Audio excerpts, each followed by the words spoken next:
disse que era rapidinho, nós estamos de volta com o seu programa Entrevista Coletiva, hoje falando sobre eleições 2018. Estamos recebendo aqui nos estúdios o diretor-geral do TRE, do Tribunal Regional Eleitoral de Mato Grosso, Nilson Bezerra, e o Osmair, que nos acompanha, fez uma pergunta, vou pedir para ele recolocar, por favor. O novo título eleitoral, título da biometria aí. Ô Nilson, quem não fez esse cadastramento, pode ou não votar? Então, nós temos assim a situação. Em Mato Grosso temos 141 municípios. Em 32 deles, o tribunal já concluiu a biometria. Nos locais onde ele concluiu a biometria, quem não compareceu teve o título cancelado. Então, nesses municípios, por exemplo, quem não tiver comparecido não vai poder votar porque ele não vai ter título de eleitor. No nosso caso aqui na capital? No caso de Cuiabá e Várzea Grande, a biometria não foi concluída. Nós suspendemos para recomeçar em novembro, após o segundo turno das eleições. Significa o quê? Que no caso de Cuiabá e Várzea Grande, teremos uma votação híbrida. Vão votar tanto quem fez biometria, e nesse caso, para liberar a votação, vai ter que pôr sua digital na urna, e quem não fez biometria vai votar mediante a digitação do título de eleitor pelo mesário. No caso dos outros municípios que não têm biometria, nem iniciada, aí vai votar do processo convencional. E se eu conseguir a biometria, fiz meu novo título, mas perdi esse título, Nilson, posso votar também ou não? Sim, basta que você saiba onde é o seu local de votação. Comparecer no local de votação com um documento oficial com foto, ou seja, você vai ter que provar que você é quem você diz ser. Qualquer documento com foto? Sim, pode ser a carteira de trabalho, válido, né? Pode ser o RG. Não pode ser uma carteira de motorista vencida, por exemplo. A carteira de motorista vencida pode. Ela não pode ser usada para fins de comprovar a sua habilitação para conduzir veículo. Mas como documento de identificação, ela tem valor legal sim. O título antigo não, esse aí já está. O título, ele não tem foto, e como ele não tem foto, se você comparecer num local de votação somente com o título, você não vota. Você tem que provar, mediante um documento oficial com foto, que você é quem você diz ser. Então é o RG, é o passaporte, é um documento que tenha foto. Agora, Nilson, tem um aplicativo que é, acho que o e-título, que a pessoa pode abaixar, como que é isso? Sim, nós temos um aplicativo da Justiça Eleitoral chamado e-título, onde você vai poder confirmar os seus dados eleitorais e aí você habilita o e-título. Nós temos duas situações. Quem fez a biometria, o e-título vai aparecer a foto. Então, se aparecer a foto, você pode votar mostrando somente o aplicativo para o mesário. Lembrando que o celular não vai poder ser levado acompanha a urna, até a urna. Então, você vai ter que deixar esse celular com o presidente da mesa para você poder comparecer à urna. E quando você sair da urna, você vai pegar o seu celular de volta. Se você não tiver feito a biometria ainda, estiver no município que não tem biometria, ou no caso de Cuiabá, não tiver feito a biometria ainda, aí sim, você precisa levar o e-título e mais um documento oficial com foto. Ou seja, o RG, a CNH, o passaporte. Falando em foto, eu posso fazer uma colinha, levar ali no momento da votação, na urna ali, com a foto do candidato, o número dele, eu posso levar essa colinha ou não? Olha, não só pode, como é recomendável que o faça. Nós temos nessa eleição 6 cargos a serem escolhidos. E aí nós temos nessa seguinte ordem. Primeiro voto é para deputado federal, depois para deputado estadual, senador primeira vaga, senador segunda vaga, governador e por último presidente. São muitos números para se decorar e é quase impossível. Então eu, por exemplo, já vou levar a minha cola. Então eu vou anotar todos os meus candidatos e vou levar pronto. Pensando nessas pessoas que não lembram em quem vão votar, é que muitos candidatos espalham santinhos lá nos locais de votação. Porque muita gente, não tem quem votar, pega um santinho do chão. Eu vou levar meus candidatos na lista. Agora isso é um ato irregular. É um ato irregular. E se eu ver um candidato que eu anotei aqui com um santinho no chão, eu vou riscar meu candidato aqui e vou pegar outro. Porque eu não voto em candidato que suja a minha cidade. Tipo eu amo a minha cidade e não voto nesse candidato. Madrugada, nos locais próximos às votações, os colégios, as escolas principalmente, eles despejam o restante de toda aquela coisa que sobrou de campanha ali próximo às instituições. A multa é para o candidato ou é para a coligação?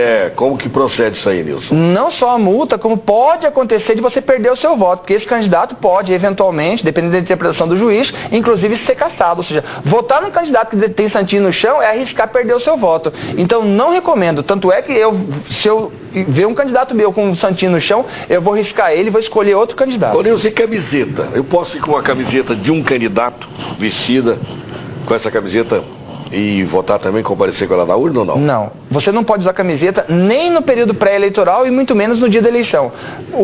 As pessoas, os cabos eleitorais que estão trabalhando na rua, mexendo bandeiras, por exemplo, eles não estão usando camiseta de candidato, porque é proibido esse tipo de aparato. É importante dizer para o eleitor que no dia da eleição ele só pode fazer a manifestação individual e silenciosa. E se eu fiz a minha própria camiseta, se eu criei um slogan diferente e eu mesmo confeccionei essa camiseta? Se você for com uma camiseta indicando um candidato, por exemplo, você vai ser detido no dia da eleição e vai para um dos cadeiões, porque esse ato é irregular. Então é proibido. E você, por exemplo, tem camisetas de cores. Muitas cores são associadas a algum partido. Vermelho, verde, azul. Então, você até pode ir com uma camisa de cor, ok. Mas se nós três formos com a camisa da mesma cor, por exemplo, a manifestação já não é individual, já é coletiva. E aí nós três vamos ser recolhidos ao cadeião para poder ficar um dia lá junto com a polícia. E onde é que vai funcionar esse cadeião, Nilson? No caso de Cuiabá, Várzea Grande, vai funcionar na Casa de Democracia ao lado do Tribunal Eleitoral. No caso do interior, nas delegacias de polícia. Tem um serviço de hospedagem? Tem alimentação? Água? Sim, o tribunal fornece alimentação gratuita para as pessoas que quiserem passar o dia com a gente lá. Mas eu diria que não vai ser um bom dia, não. Não vai poder assistir televisão, por exemplo. Quem passa no cadeião lá esse dia todo que você ressaltou? Ele vota no final? Vocês levam para votar ou ele é solto para ir votar? Como que... Qual o procedimento por parte do Tribunal Regional Eleitoral? Se ele já tiver votado, o tribunal deve segurar ele até às 5 da tarde. Se ele não tiver votado, por volta de 4h30 da tarde, a gente vai liberar ele para ele poder comparecer para votar. E as penalidades? E, primeiro, ele vai ter que gastar um dinheiro com o advogado para se defender, por exemplo. Ele pode levar multa e, em alguns casos, dependendo da situação que aconteceu, ele comete crimes, né? E ele vai responder processo criminal, podendo, inclusive, vir a ser preso. Então, não é uma boa dica você fazer atos ilícitos no dia da eleição. A tendência é que você, além de gastar dinheiro, perder seu tempo, você ainda pode ser penalizado com isso. O que pode e o que não pode? Dá para a gente resumir, assim, Sim. O mais importante, como eu disse, assim, que a manifestação ela pode acontecer, mas tem que ser individual e silenciosa. Então, se eu ficar, por exemplo, colocar um bottom aqui na minha camisa, isso pode. Mas se eu ficar apontando para o bottom, chamando a atenção para esse candidato, já não é mais silencioso. Ah, mas eu não abri a boca, não falei nada. Mas você... O silêncio não é só no sentido de abrir a boca. Esse gesto, por exemplo, ele está indicando para outras pessoas que você está pedindo voto para aquele candidato. Então, pedir voto para alguém no dia da eleição não pode. Isso é o mais importante. Que você compareça à sessão eleitoral para votar com tranquilidade e saia com tranquilidade, sem que ninguém te incomode. Então, conversar sobre eleição, ela é possível sim, antes da eleição. No dia da eleição, nem grupo de WhatsApp pode ficar postando, pedindo voto para A ou para B, tá? No dia da eleição é silêncio total para que o eleitor possa, com tranquilidade, comparecer para escolher o seu candidato, para votar naquele candidato que ele já escolheu anteriormente. Ninguém escolhe candidato no domingo. Você já tem que ter escolhido até o sábado. No domingo não é dia de tentar convencer ninguém a votar em ninguém. Eleição passada, quem não votou e também não justificou, pode ir na urna votar agora? Não só pode, como deve. O voto é obrigatório e quem não votou na outra eleição tem que votar nessa sob pena de aumentar a multa. Para cada eleição que você falte, a multa vai aumentando. Então, você tem que comparecer para votar, sim. O título só é cancelado quando você, por 3 vezes consecutivas, não vota, não justifica e não paga multa durante 3 vezes. Se você fizer uma dessas 3 coisas, ou votou, ou justificou, ou pagou a multa, o título não é cancelado. Anular o voto pode? Não é recomendável, mas pode. Para anular o voto, basta votar num candidato que não exista e o voto é anulado. No caso da eleição proporcional, se você acertar os 2 primeiros dígitos, que é o dígito do partido político, o voto vai para a legenda, né? E no caso da eleição geral, majoritária, se você errar os dígitos, você tem um voto nulo. Falando em legenda, Nilson, qual a diferença entre o voto nulo com o voto em branco para o TRE? Do ponto de vista conceitual, voto nulo é alguém que tentou votar em alguém e não conseguiu e o voto foi anulado. O voto branco é alguém que conscientemente não quer votar em ninguém. Mas do ponto de vista prático, tanto voto nulo quanto voto branco são a mesma coisa, ou seja, não servem para nada.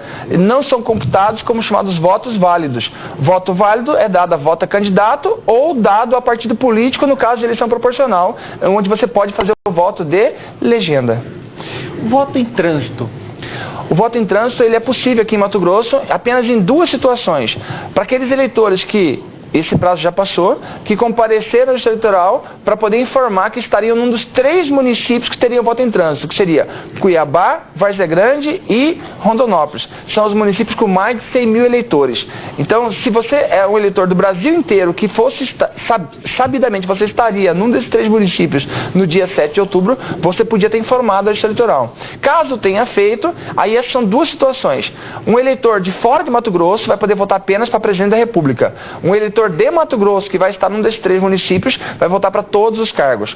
Só que se você é de Cuiabá e informou que estaria em Rondonópolis, por exemplo, se no dia da eleição você não viajou e ficou em Cuiabá mesmo, você não consegue votar na sua sessão, porque o seu título não está aqui, seu título foi temporariamente transferido para Rondonópolis. E a segunda hipótese de voto em trânsito são das forças de segurança pública. Eles, como vão trabalhar para a eleição, eles têm o direito de votar em trânsito, caso o comando militar, ou o comando da força, tenha informado a Justiça Eleitoral onde cada policial estaria no dia da eleição. Aí eles votam em trânsito, mesmo em municípios pequenos, às vezes numa aldeia indígena, às vezes num local pequeno, eles vão poder votar em trânsito sim. Falando em aldeias, em índios, enfim, nós temos muitas etnias ainda, povos indígenas em Mato Grosso. Como é que será feito esse voto indígena? Sim, na verdade a Justiça Eleitoral ela tem uma logística toda especial para o voto indígena. Para garantir o voto dessas pessoas, a gente leva uma estrutura especial. Em algumas situações, a aldeia é tão isolada que o tribunal tem que levar de avião essa urna, não só a urna, levar às vezes os mantimentos, as pessoas que vão cuidar da eleição e todo o material de avião para poder garantir o voto dessas pessoas. E para que isso ocorra, o tribunal vai adotar 14 aviões nas eleições, ou seja, nós vamos ter um gasto adicional muito grande para garantir que as pessoas possam votar no dia. E aí é importante dizer que o custo da eleição de um eleitor do centro de Cuiabá, ele custa alguns, né? Já o custo de um eleitor dessas localidades são algumas centenas de reais, por exemplo. É um voto mais caro, mas é um voto necessário. Por quê? O voto é obrigatório no Brasil e, como tal, a Justiça Eleitoral tem que garantir que a urna chegue a todas as pessoas em todos os locais do Mato Grosso. Prestações de contas, quer dizer, os candidatos deveriam estar prestando contas de maneira para e passo, né? São 72 horas, como que é o processo? Recebi, tenho 72 horas para prestar conta, ou gastei, tenho 72 horas, como que é isso? Então, a prestação de contas parciais, que são encaminhadas antes das eleições, elas são necessárias para que o eleitor possa saber quem está financiando, de onde está vindo o recurso para financiar a campanha daquele seu candidato. Caso ele não tenha feito, e mesmo assim ele aplica o recurso corretamente, mas as suas contas vão ser aprovadas com ressalvas, porque ele não prestou contas como deveria, por exemplo, né? É importante dizer que essa informação prévia é importante para a Justiça Eleitoral para poder fazer um cruzamento de dados, para que a gente possa conferir se ele realmente está gastando como disse que está gastando. E então aqueles que não informaram a Justiça Eleitoral, eles já vão ter uma ressalva na sua prestação de contas. E com grande chance de ter inclusive uma reprovação das contas. Sessão eleitoral, Nilson.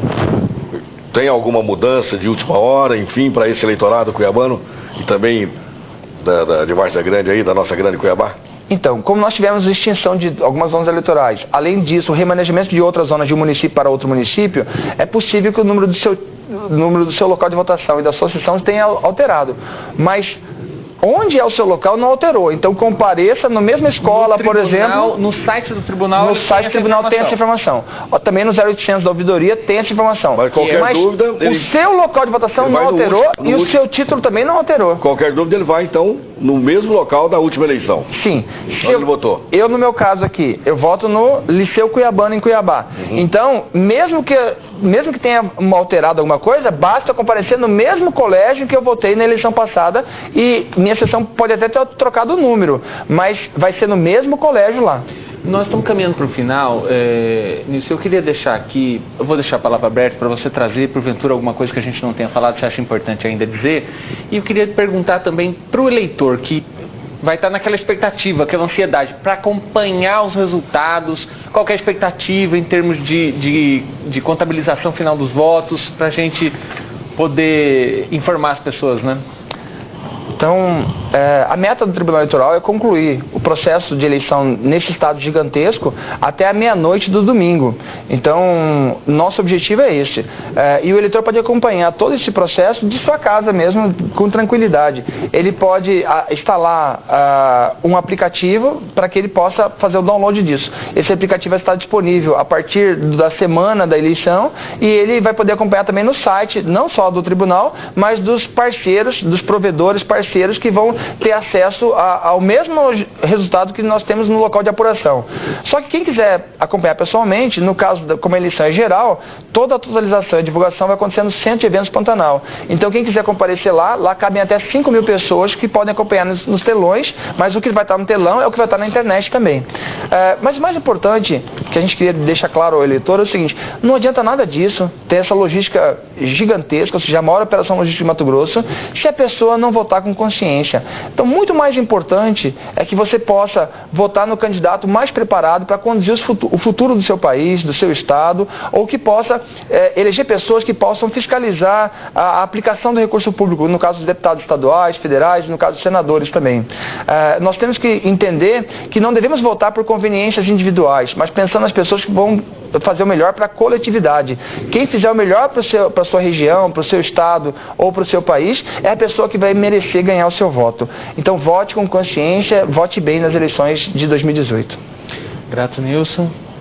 Grato, Osmair. Um abraço, Cláudio. No início, Cláudio me perguntou se a experiência de época, período eleitoral, experiência em eleições, enfim.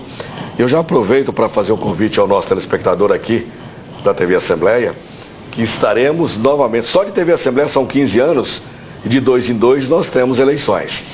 Então, em todos esses 15 anos, a TV Assembleia foi pioneira, né, lá no Centro de Eventos Pantanal, ou no TRE, onde foi que aconteceu nos últimos anos, com transmissões ao vivo, né, em tempo recorde ou não, enfim, 2, 3, 4, 5 horas. Agora não, agora o TRE está bem ágil, rápido, né? Mas antigamente, quando o voto era praticamente aquele voto cantado ainda, demorava 2, 3, 4 dias, a gente ficava lá. E faço o convite para você nos acompanhar aí no domingo, dia da eleição, que a TV Assembleia vai estar novamente lá contando todos os detalhes ao vivo, do início até o último voto, até der os candidatos, o resultado final dessa eleição deste domingo. Grato, Osmair. Realmente o convite é fundamental, né? A TV Assembleia é uma TV pública sem fins lucrativos. A gente tem um compromisso com o interesse público e o bem comum. Muito além do voto individual, como disse aqui, né, o Nilson Bezerra, que é diretor-geral do Tribunal Regional Eleitoral, quer dizer, é a gente pensar no coletivo. E também não dá para a gente votar num candidato e depois esquecer que votou. A eleição é o primeiro passo, a fiscalização é contínua. A gente tem que saber, acompanhar, ver se aquele deputado que a gente elegeu realmente está defendendo o que eu acredito. Né? Porque eu voto uma pessoa, ele faz totalmente diferente do que eu acredito, aí na próxima eleição eu vou votar nele de novo? Não dá. Quer dizer, a gente precisa ser coerente com a gente mesmo também. Né? Esse programa você vê às 9 da noite, com reprise às 7 da manhã e à 1 hora da tarde. Fiquem com Deus e até a próxima.